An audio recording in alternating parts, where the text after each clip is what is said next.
Bonjour à tous et bienvenue dans En toute intimité avec Dr Pharma. Aujourd'hui, nous allons parler d'un sujet qui suscite beaucoup d'intérêt, mais qui subit aussi beaucoup de désinformation, la médecine esthétique. Et pour parler de ce sujet, nous avons l'honneur de recevoir Dr Christelle Kamga. Dr Christelle Kamga est médecin spécialisée en chirurgie des brûlés et en médecine esthétique. Et elle est la fondatrice de Medispa by CKD. Bonjour, docteur Christelle. Bonjour. Bienvenue dans Toute intimité avec Dr Pharma. Merci. Alors, on va tout de suite entrer dans le vif du sujet. Tu es médecin de formation. Qu'est-ce qui t'a poussé à faire de la médecine esthétique? Oui, en effet, je suis médecin. J'ai été médecin généraliste pendant longtemps.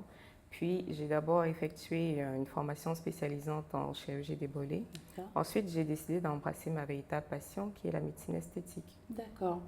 Alors, beaucoup de personnes disent que la médecine esthétique, c'est pas vraiment de la médecine. Lorsqu'on te dit ça, qu'est-ce que tu réponds? Non, la médecine esthétique, c'est la médecine. C'est d'ailleurs une discipline médicale à part entière. Déjà parce qu'elle repose sur les mêmes fondations que la médecine générale, c'est-à-dire l'anatomie, la sémiologie, la physiologie, dermatologie, etc. Et aussi parce que lorsque c'est bien, dans les pays où c'est bien encadré, seuls les médecins qui sont, enfin, les doctorants en médecine peuvent pratiquer la médecine esthétique. Il faut pouvoir engager sa responsabilité médico-légale et il faut être soumis à un protocole strict, protocole éthique et médical strict, et être également soumis à une obligation de formation continue. D'accord. Donc, je dirais que la médecine esthétique est une vraie médecine. Oui, on n'entre pas en médecine esthétique par la porte du maquillage ou bien d'autres choses. Mais par la porte de la faculté de médecine. De médecine. Très important. Ah, merci beaucoup pour l'information. Sœur Christelle, merci beaucoup pour tes réponses. Maintenant, j'aimerais savoir quelle est la différence entre médecine esthétique et chirurgie esthétique? Oui, alors déjà, la médecine esthétique regroupe un ensemble d'actes médicaux non invasifs ou très peu invasifs, dont le but c'est d'améliorer l'apparence physique à visée esthétique, de corriger un défaut ou de ralentir le processus de vieillissement, le tout sans chirurgie. Et donc la principale différence avec la chirurgie, c'est que celle-ci implique une opération. Qui dit opération dit anesthésie, parfois loco-régionale, mais très souvent en général, avec un temps de récupération qui est plus long. D'accord. Et j'aimerais savoir, selon toi, qu'est-ce qui pousse autant les gens à vouloir modifier leur apparence?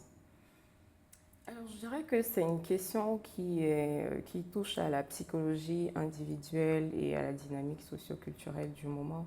Il y a plusieurs raisons. La première qui me vient à l'esprit, là, par exemple, c'est la culture de l'image. On est à une ère où l'apparence est très importante. On est en permanence confronté à son image, que ce soit au boulot, que ce soit en famille. Au boulot, on est sur Zoom, visioconférence, etc. Et même dans les réseaux sociaux qui sont dits professionnels, on doit mettre notre image comme LinkedIn. Sur le CV, la tête apparaît. Donc l'image est devenue comme une carte de visite. Et disons que le moindre petit défaut qui, il y a 20-30 ans, passait inaperçu, on l'a en permanence sous nos yeux, donc on peut avoir envie de le corriger. Oui, bon, une autre raison peut être aussi la psychologie personnelle. Hein. Je veux corriger un défaut pour booster la confiance en moi, pour contrôler mon image. Bon, on peut aussi parler de la peur du vieillissement. On est quand même à une époque où on voue un culte à la jeunesse, la beauté, la fraîcheur. Donc, ça peut faire peur de vieillir. Et même si on n'a pas peur de vieillir, on peut avoir envie de vieillir gracieusement, en étant quand même belle. Voilà.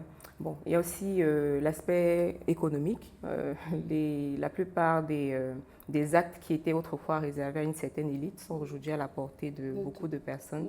C'est beaucoup moins cher. Et bon, la dernière raison que je peux évoquer, c'est aussi que la liberté d'expression. Aujourd'hui, on parle beaucoup de Botox et de BBL avec un peu moins de tabou qu'avant. Donc voilà, les gens se sentent un peu plus libres de passer le pas. Merci beaucoup. Alors Christelle, aujourd'hui, quelles sont les procédures les plus demandées? Oui, les procédures qui sont les plus demandées sont celles qui sont liées à l'embellissement et à la lutte contre le vieillissement.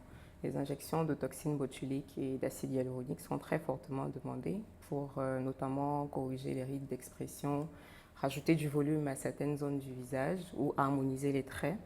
Bon, on a aussi la rhinoplastie qui est très fortement demandée, la rhinoplastie médicale, parce qu'on a un nez qui est dit ethnique, donc rajouter un peu de projection à ce nez-là symétrise un peu le visage. Après, on a des demandes un peu plus spéciales comme l'augmentation du fessier ou la réduction des graisses abdominales et le lifting mammaire. Mais il faut préciser que la médecine propose des solutions à la plupart de ces demandes, mais la médecine esthétique a des limites. Et donc, c'est là où la chirurgie prend le relais. D'accord. Ok, merci beaucoup. Et quel est ton type de clientèle aujourd'hui?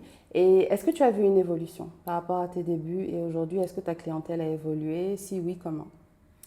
Oui, alors on a une clientèle qui est majoritairement féminine, entre 30 et 70 ans. Oui, et puis on a aussi des hommes qui viennent parce qu'ils sont intéressés par la correction des rides d'expression, les sillons nasogéniens aussi. Je dirais que oui, la clientèle a évolué. D'ailleurs, c'est l'occasion de dire merci à nos premières clientes qui nous ont fait confiance et qui, grâce à elles, on a pu constituer un book des avant-après qui nous ont permis de rassurer les autres clientes qui sont venues par la suite. Et donc, on est passé d'un chiffre A à un chiffre A plus XXX. Félicitations. Docteur Christelle, dis-moi s'il te plaît, comment est-ce qu'on fait pour reconnaître un praticien vraiment qualifié pour faire de la médecine esthétique? Alors, je dirais que déjà, il faut qu'il soit médecin. D'accord. S'il a un DU en médecine esthétique, c'est encore mieux. Et puis, il doit pouvoir être au minimum inscrit à l'Ordre national des médecins de son pays, parce que sa responsabilité doit pouvoir être engagée. Et un bon médecin, c'est celui qui, au cours de la consultation, vous écoute, apporte des réponses satisfaisantes à vos questions. C'est celui-là aussi qui vous explique sans réserve et quels sont les risques et les complications liées à la procédure qui est demandée. Et aussi, je dirais que c'est le praticien qui n'hésite pas à refuser une demande s'il estime qu'elle est risquée ou bien qu'elle est irréaliste en fait. Voilà, donc le bon praticien, ce n'est pas un vendeur, c'est un professionnel de la santé. D'accord, je comprends très bien. Donc justement, je vais rebondir un peu sur ta réponse. Quels sont les risques de faire appel à quelqu'un qui n'est vraiment pas qualifié? Est-ce que tu as une anecdote ou des choses, des effets secondaires que tu as eu à entendre de personnes qui sont allées chez des praticiens non qualifiés? Alors c'est vrai que la médecine esthétique a l'air d'être une médecine douce, mais en fait elle n'est pas anodine. Comme tous les autres actes médicaux, elle comporte des risques. Et bon, les risques sont liés au type de procédure. Ça peut aller d'une rougeur au point d'injection à une nécrose, à une occlusion vasculaire avec nécrose cutanée, en passant même par une infection en cas de non-respect des règles d'asepsie. Les risques sont nombreux. Donc, c'est important de bien choisir son praticien parce que une aiguille mal placée n'entraîne pas qu'un résultat raté. Une aiguille mal placée peut entraîner une nécrose, peut entraîner une embolie, peut entraîner la cécité. Et c'est précisément pour éviter tout cela que c'est de la médecine. Bon, il y a un risque qui n'est pas banal aussi, qui est psychologique. C'est l'insatisfaction malgré un résultat technique qui est réussi. C'est-à-dire que ce qu'on a fait techniquement est bien, mais le patient Le n'aime pas raté. ce que ça donne sur son visage ou sur son corps. Donc c'est un risque dont il faut parler au patient. Un autre risque, celui-ci est à l'opposé, c'est la dépendance, l'addiction. C'est-à-dire qu'un patient qui aime tellement le résultat qu'il devient dépendant des procédures, il ne veut surtout pas se voir sans ces procédures-là. D'accord. Donc voilà. Ok, merci beaucoup.